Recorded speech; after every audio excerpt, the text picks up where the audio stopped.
What's up, guys? Today we are working on the M5 again. I have taken a little bit of a break from doing YouTube, but I am back, going to try and keep doing videos as best as I can. Been doing other things, but I also want to keep making videos for you guys.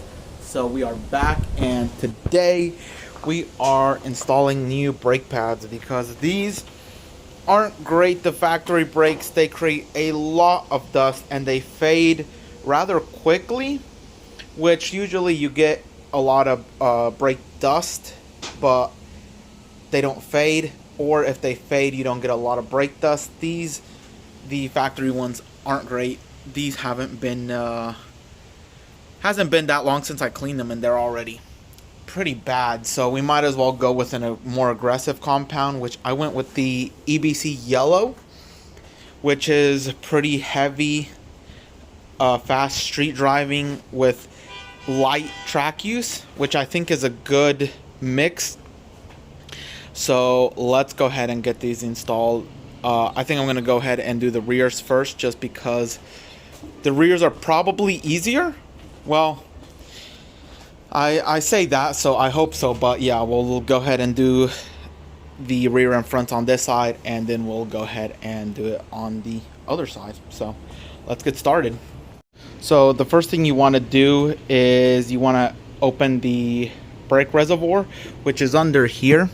So you're just going to take this off, and the brake fluid is going to be under here, which is just a couple of bolts, and you take this trim piece out. To get to it, you just want to have it open when you're putting the pistons back in. So pretty simple, just have that, and let's get started.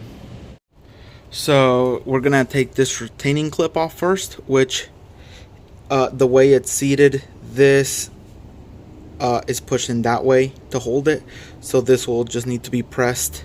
Need two hands, but with a screwdriver or something, just pressed that way and it will pop off. And then these two black caps, they have a little cover over them, and there'll be two bolts here, and that will allow us to take this out.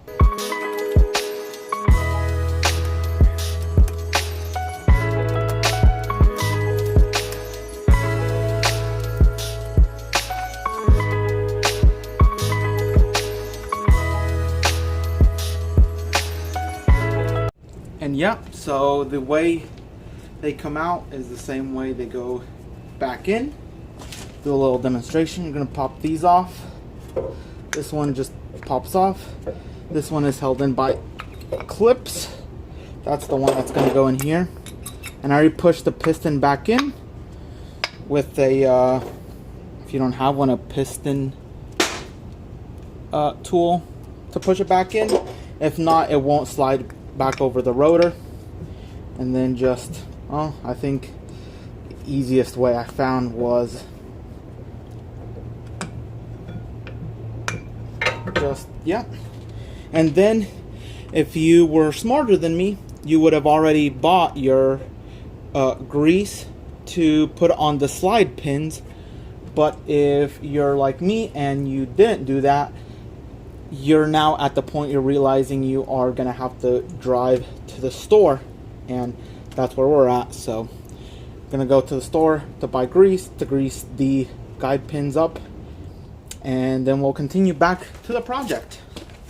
Well, after looking online for the torque specs, I see people are saying not to grease the caliper guide bolts, so that is good. We don't have to go get some, but after you install them, you will want to torque them down to, it's about 30 Newton meters or 22 foot-pounds. Again, it's not super tight, so if you don't have a torque wrench, like, don't go crazy, but just definitely snug but not crazy tight, as 22 foot-pounds isn't a tremendous amount. As you noticed when you took them off, you didn't need like a breaker bar like you would for wheels. So same as the back, we got a clip right here that we're going to remove. It's also going to be two little covers for the guide pins, again just like the rear. And on this one, the only other thing is too that the you want to move the hose out of this little holder so you don't rip it out. But besides that, not too much different from the back.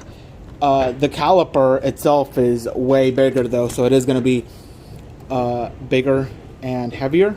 But again, the process is pretty similar to the rear, so let's get going.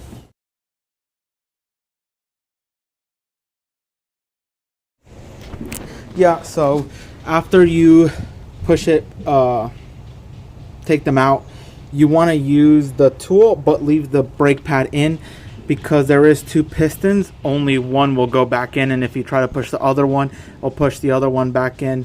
Found that out the hard way, but I'm telling y'all so you don't make the same mistake.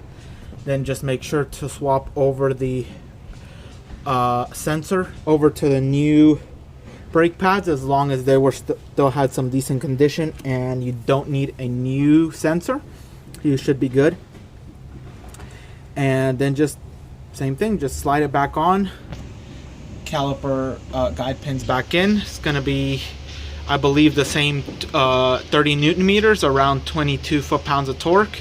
And then after that, we're just gonna install the front cover bracket back on, and that's it.